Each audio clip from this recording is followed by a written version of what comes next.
Good morning, everyone. Myself, Dr. Sarita, and today we are going to continue the line by line explanation of the poem There is a Pleasure in the Pathless Woods by George Gordon Byron.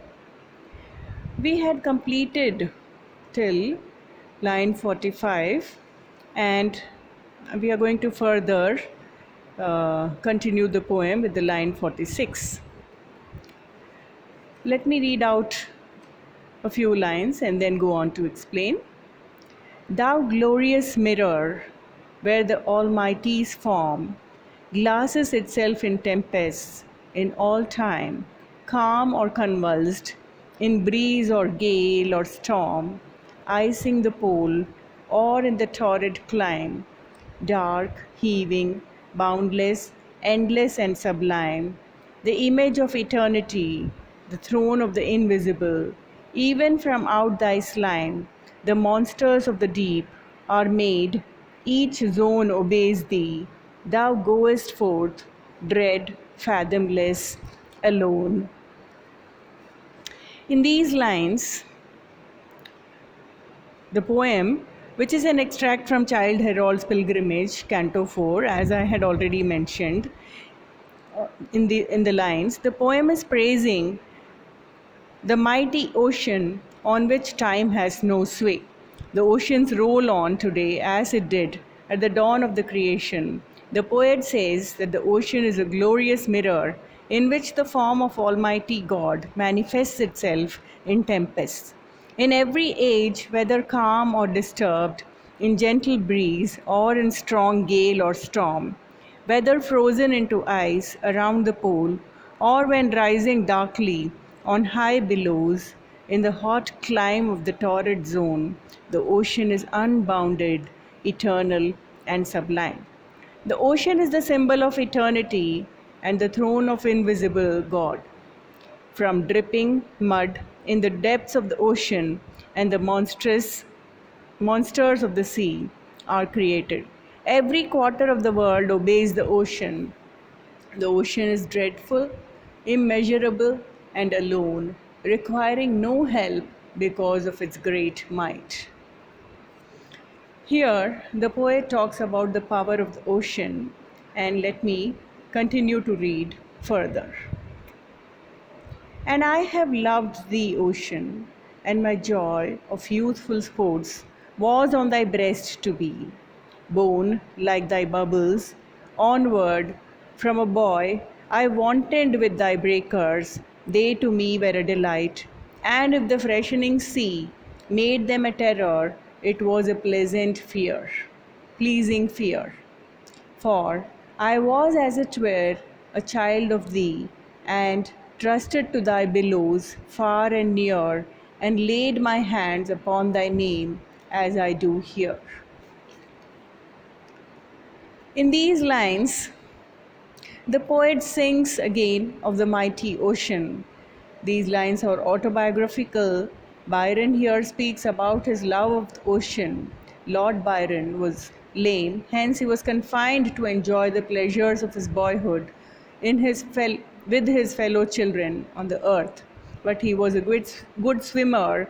Swimming was the only manly sport that Byron's lame foot allowed him to practice, and he was very proud of his prowess as a swimmer. The poet says that he has loved the ocean during his boyhood. Swimming in the ocean was his greatest joy. To swim on the ocean surface as lightly as the small bubbles of the water was the greatest pleasure for him. From boyhood days, he delighted in wrestling with the waves of the sea. If the increasing strength of the wind made the sea waves fearful, it was a pleasant fear. The swelling waves of the sea had a fascination of terror to Byron. He was so much endeared to the ocean that he might be called her child. As such, he could trust himself to the waves of the ocean far and near. He could catch hold of the waves as a rider on horseback sometimes catches hold of the mane or hair on the neck of the horse for safety.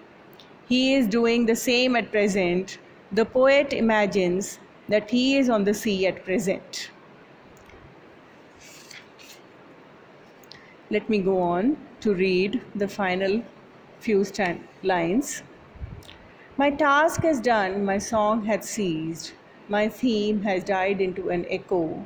It is fit the spell should break of this protracted dream. The torch shall be extinguished, which hath lit my midnight lamp, and what is writ is writ. Would it were worthier, but I am not now that which I have been, and my visions flit less palpably before me, and the glow which in my spirit dwelt is fluttering, faint and low. Farewell, a word that must be and hath been, a sound which makes us linger, yet farewell. Ye, who have traced the pilgrim to the scene, which is this last, if in your memories dwell a single recollection not in vain, he wore his sandal shoon, or and scallop shell. Farewell, with him alone may rest the pain, if such there were, with you the moral of his strain.